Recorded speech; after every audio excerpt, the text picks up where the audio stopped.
Students, today we will learn about formatting a presentation. Formatting means changing the appearance of text. You can enhance the appearance of text by changing the font face, font size, color, specifying the alignment, line spacing, inserting tab or indents, and even applying bullets. While formatting, you can select either the placeholder to select an entire text or select a piece of text. Students also note that alignment refers to the placement of text on a slide. You can change the alignment by clicking on any alignment button in the Home tab. Always remember, while formatting text, first select the text and then apply the formatting effects. Formatting can be done using the commands available on the Format tab under the Drawing Tools. Students, can you quickly recall what a placeholder is? Let us first talk about working with Slide Master. The Slide Master is an element of the template that stores information including font styles, placeholder sizes, position of text and objects, bullet styles, background design, and color schemes. Slide Master sets the default layout and formatting for all the other slides. It actually controls an entire presentation. Any changes made in the Slide Master page automatically reflects on every slide in the presentation. Slide Master consists of two placeholders: Slide Title Placeholder and Body Text Placeholder. Each Slide Master contains one or more standard or custom sets of layouts. Slide Title Placeholder. It is the first placeholder for the title of the page. It contains a title. You can move the title placeholder anywhere on a slide. Body Text Placeholder. This placeholder includes general objects like text with bullets, charts, pictures, and many more. Okay, students, note the fact the Title Master is not available in Microsoft PowerPoint 2010. Instead, it uses layouts to define content formatting, positioning, and placeholders for all the content that appears on a slide. To open the Slide Master view, click on the Slide Master button in the Master Views group on the View tab. The Slide Master tab appears as the active tab on the ribbon, and the Slide Master task pane appears on the left. In Slide Master view, master slides are displayed in task pane. Each slide below the Slide Master is a master slide for a supporting layout. For example, if you want to make a change to all the slides that use title and content layout, you can do so using the Title and Content Layout master slide in the pane. To check this information, just hover the mouse pointer over any slide layout and read the screen tip. Click on the Themes button in the Edit Theme group on the Slide Master tab and select the desired theme from the displayed list. Select the Fonts button to change the font style and Colors button to change the colors of selected theme. Observe the changes. Click on the Background Styles button in the Background group on the Slide Master tab. Select the required background from the drop-down menu. To change the text color, select the Home tab. Click on the Font Color command in the Font group. Select any font color from the drop-down menu. The Change Font Color will appear in all the slides in the task pane on the left. Likewise, you can apply different formatting changes on slides with a specific layout. Remember that text on the master slide is used only for styling. The text on actual slides such as titles and lists should be typed in normal view. To enter and edit the header and footer contents, click on the Header and Footer button in the text group on the Insert tab. Click on the Close Master View button present on the Slide Master tab to close the Slide Master view. Students, let us recall. Name the views in which you can rearrange the slides. Okay, let me now learn how to create a new custom layout. If you do not find a standard layout that meets your needs, you can create a custom layout that perfectly suits your slide content. You can customize that layout by adding text-specific and object-specific placeholders. Follow these steps. Click on the View tab. Select the Slide Master button in the Master Views group. Choose the blank layout slide in the list of thumbnail layouts present in the Slides pane. Click on the Insert Slide Master button in the Edit Master group on the Slide Master tab. To remove any unwanted or default placeholders such as header, footer, or the date and time, click on the border of the placeholder, then press the Delete key. To add a placeholder on the Slide Master, click on the Insert Placeholder drop-down arrow in the Master Layout group. Select a placeholder from the list according to your need. Drag the mouse on the slide to position the new placeholder. You can resize the placeholder by dragging one of its resizing handles.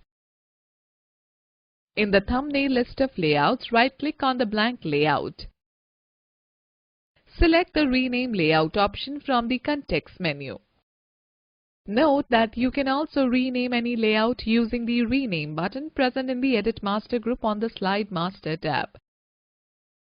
In the Rename Layout dialog box, type a new name that describes the new layout you have customized. Click on the Rename option. Click on the File tab and select the Save As option. Type a file name in the File Name box. In the Save As type list, select the PowerPoint template and then click on Save option. Click on Close Master View button. The layout that you added and customized now appears in the list of standard built-in layout in normal view, located on the Home tab in the Slides group. Students, having learned so much, can you tell me what is a Slide Master? Let us now understand about changing color scheme. Every presentation comes with color schemes. You can change the color scheme of the complete presentation or a single slide. The colors of specific elements on a slide such as title and the background can also be changed. Open any slide of a presentation. Click on the Design tab, go to Themes group. As you hover the mouse over any theme, it is reflected on the slide. Right-click on the selected theme. A shortcut menu appears. Select the Set as Default Theme option. The theme will be applied to all slides. Click on the Colors button and select the desired color scheme from the drop-down list. To apply the color scheme to all the slides, right-click on the color scheme and select the Apply to All Slides option. In case you want to apply the color scheme only to the selected slide, then select the Apply to Selected Slides option. Students, can you quick reply where do you find the Insert Slide Master button? Time for fact file. Microsoft PowerPoint 2010 has 20 more themes as compared to Microsoft PowerPoint 2007. Alright, let us now learn how to change background color.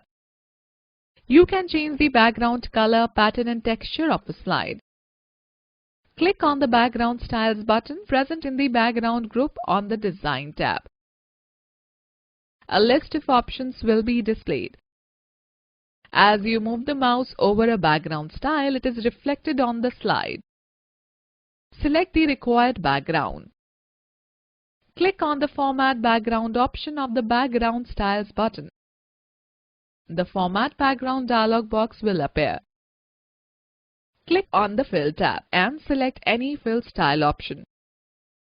Click on the Color button. If you want to select a different color apart from the displayed color, select the More Colors option from the list. The Colors dialog box appears as shown in the figure. Click on the Standard tab and choose the color you want. You can also select the Custom tab and create your own color scheme. Click OK. You will be directed to Format Background dialog box on the screen. Click on the Apply to All button to apply the color scheme to all the slides. Click on the Close button to close the dialog box. Let us know more. To change the background of a slide, right-click on the slide and select Format Background from the context menu. Choose the desired fill from the available options. Okay, now let me know more. Alignment refers to the placement of text on a slide. You can change the alignment by clicking on any alignment button on the Home tab. Students, let us now discuss how to use fill effects. Fill effects allow you to apply a gradient, texture or picture to your object. Click on the Insert, then go to Shapes and select any shape from the drop-down menu. Draw the shape on your slide. Click on the Shape Fill button in the Drawing group on the Home tab.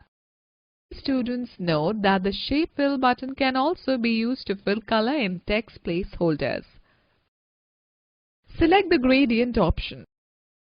Select the desired color scheme from the displayed list. You can also select the More Gradients option. The Format Shape dialog box appears as shown in the figure. Select the Gradient Fill Radio button and click on the Preset Colors button. Select the desired color scheme from the drop-down list. Similarly, we can fill textures by selecting the Picture or Texture Fill option. Click on the Texture button. A drop-down list appears with the inbuilt textures. Select any texture from the list. To insert a picture as a texture, click on the Clip Art button on the Format Picture dialog box. The Select Picture dialog box will appear. Choose a picture of your choice. Click OK and close the Format Picture dialog box. Let us have a quick view that by pressing Ctrl+T to open the Font dialog box. Increase the font size using the shortcut Ctrl+Shift+greater sign. Decrease the font size using the shortcut Ctrl+Shift+smaller sign. Students, let us now learn more about applying formatting effects. Create a new presentation and enter the text as shown in the figure. Select the text and click on the font drop-down list in the Font group on the Home tab. Select any font. The font of the selected text gets changed. You can change the font size by clicking on the drop-down arrow next to the Font Size button in the Font group and selecting the desired size. Select the text and click on the Increase Font Size button to increase the size. Clicking again will further increase the size. To decrease the font size, click on the Decrease Font Size button. Clicking again will further reduce the size. Select the text and click on the Text Shadow button to give shadow effect. Clicking again will remove the shadow effect. To apply formatting style to the text, click on the button for applying bold, italic or underline effects respectively. To apply the formatted text effect to another selection, select the text and click on the Format Painter button in the Clipboard group on the Home tab. Hold down the mouse and drag over the text on which you want to apply the formatting effects and release the mouse button. Students, let me share some interesting tips with you. To apply the formatted text effect to multiple lines, double-click on the Format Painter button in the Clipboard group on the Home tab. When you select the text, a small formatting toolbar appears next to the selected text. Most of the buttons in the Font group are toggle, on or off buttons. Now let us learn an important feature in PowerPoint, that is applying indents. Indenting feature is used to move a complete paragraph or the first line to a specific number of places from the left or right margins. To apply indenting, follow the given steps. Select the paragraph that you want to indent. Drag the left line indent marker towards the right side. It will increase the indentation. To indent the first line of a paragraph, drag the first line indent marker towards the right side. Alright students, note that in the case the ruler bar is not visible, you can enable it by clicking on the View tab, then go to Show Group, then go to Ruler checkbox. Let us know more that preview slide show effects while editing a presentation. Hold down the Control key and click on the Slideshow tab and select the From Beginning button. This will open a tiny preview window showing that slide in slideshow mode.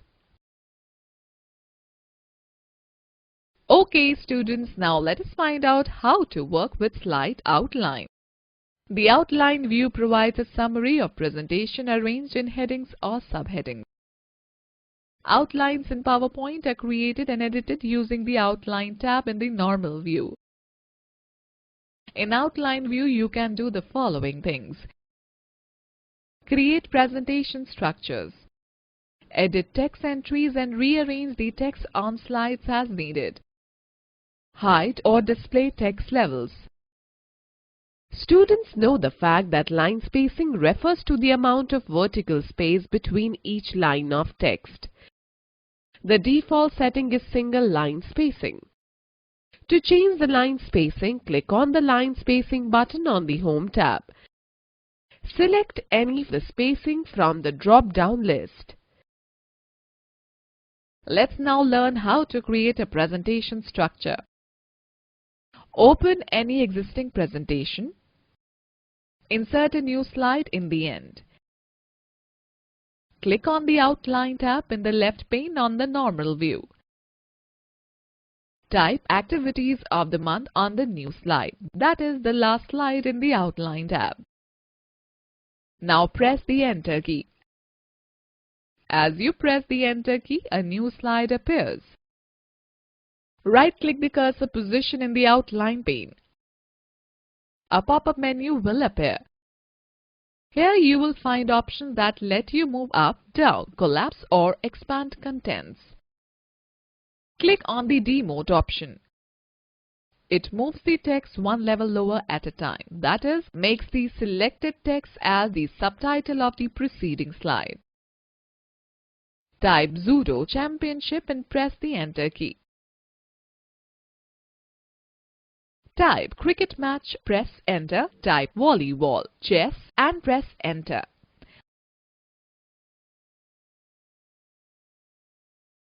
Right-click and select the Promote option.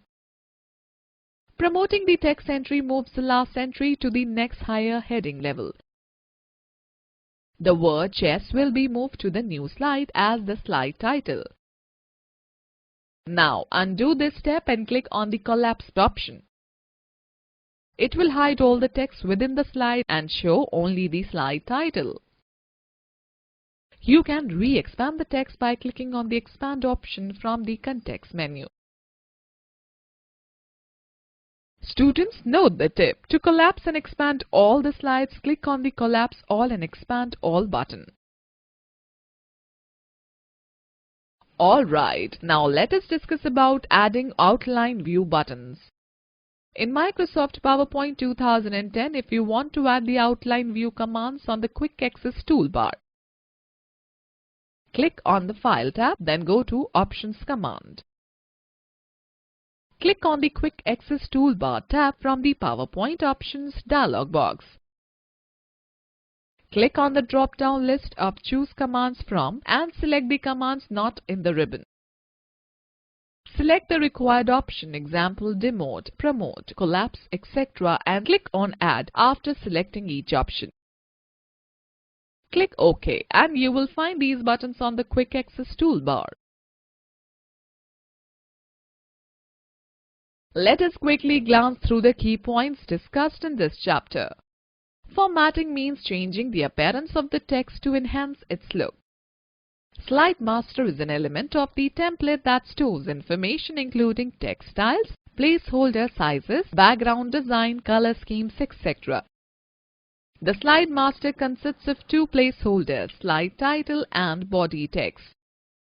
Format Painter is used to apply the formatted text effect to another selection.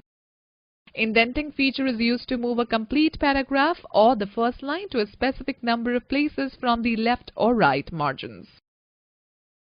The outline view provides a summary of presentation arranged in headings and subheadings. In outline view, you can change the presentation contents, rearrange the text on slides as needed, and hide or display text levels.